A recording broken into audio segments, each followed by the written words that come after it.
Okay, be honest. When you bought an electric car, one thing you missed the most was pressing the clutch and shifting gears. Well, congratulations, Toyota and Subaru hit the crank. They just patented a manual transmission for electric cars. No gears, no gearbox, still shifting. Welcome to 2026. Before you say it's so stupid, yes, it is.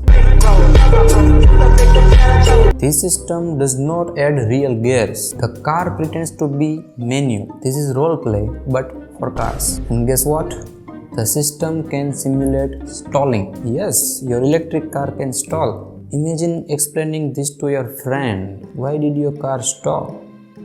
Skill issues. Now let's be clear. This is only for vibes. Toyota and Subaru literally said EVs are efficient but emotionally dead. Basically, an EV for people with manual muscle memory. Would you drive a manual EV, or does it feel like adding fake exhaust sound but with one extra step? Comment your take. No wrong answers. Expect CUT lover.